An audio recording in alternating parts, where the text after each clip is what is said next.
Deforestation is defined as the felling of trees without subsequent replanting or regeneration.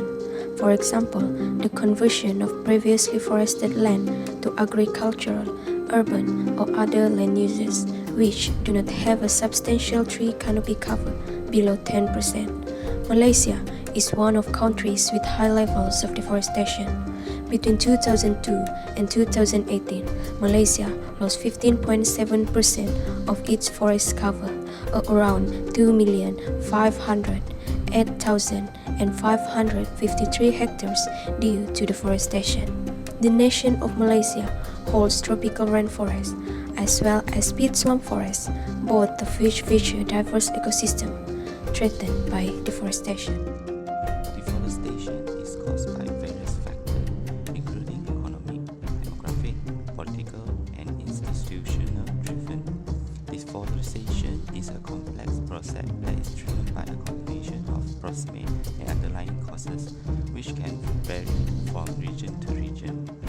Declined forest cover in Malaysia result primarily from urbanization, agriculture fire, and forest conversion for oil palm plantation and other forms of agriculture. The main area of deforestation include commercial logging, commercial agribusiness, mining, infrastructure, megadam, and urban development. Previous study identified agriculture expansion as the major proximate cause of tropical deforestation, particularly the production of commercial commodities such as rubber, palm oil, leather, soybean, coffee, and coffee. Logging, which is responsible for widespread forest degradation in the country, and renewable have blamed local timber company for failing to participate in sustainable forest management. Here, there are two examples of deforestation that occur in Malaysia. The first one is in Selangor. We can clearly see that from 1989 until to 1211, the settlement in Kuala Lumpur was increases, but the cropland, grassland, and wetland were decreases due to the deforestation of the land in Selangor.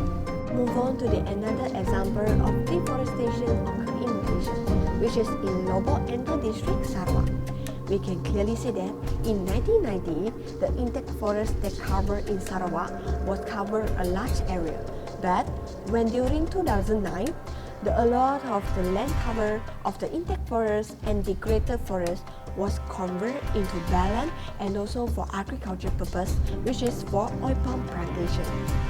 Here is an article that proves that deforestation will reduce the overall plant diversity and eliminate the many animal species that depend on natural forests. There is another article that shows that deforestation of natural forests into agriculture land, cropland, and also into human settlement will cause of the emissions of carbon dioxide.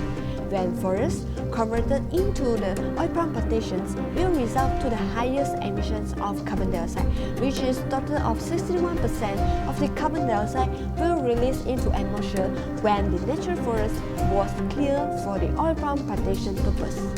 Besides that, deforestation will cause of the degradation of the vegetation and result to loss of biodiversity and also the soil erosion. So for now, what is the impact of deforestation? Actually, deforestation will cause of global warming. Why? Because deforestation will produce global greenhouse gases emissions, which is the carbon dioxide. Deforestation will add more carbon dioxide into the atmosphere and result to the global warming and causes climate change. There are a few ways and suggestions to solve the deforestation. The first one, we can use the systematic conservation planning. This systematic conservation planning can help to preserve the wildlife in the forest and prevent it from disturbed by the people who want to cut out the tree. For example, the conservation area is the Impakayan Conservation Area, Dabi Wildlife Reserve, Danang Valley Conservation Area, Manao Basin, and others. The next one is the law enforcement. The law was approved in order to protect the forest from being overexploited and destroyed. The law is playing an important role in protecting the forest and the wildlife in our ecosystem. Therefore, the enactment will provide a measurement of forest reserve as well to control the logging activity of the tree and to manage the forest.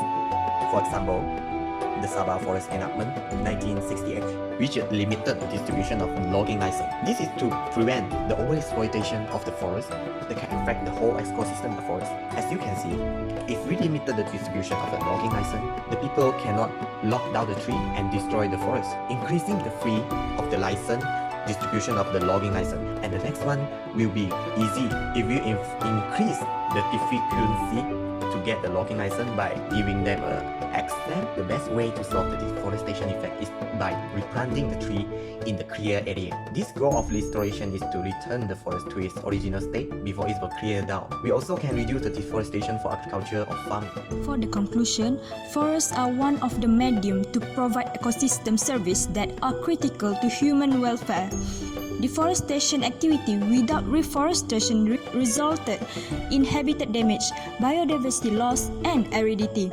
The loss of tree and other vegetation can cause climate change, desertification, soil erosion, fewer crops, flooding, increased greenhouse gases in the atmosphere, and a host of problems for indigenous people. Developing alternatives for the deforestation can help decrease the need for the tree clearing. The effort to stop or slow deforestation have been attempted for many centuries, as it has long been known that deforestation can cause environmental damage sufficient in cases to cause societies to collapse.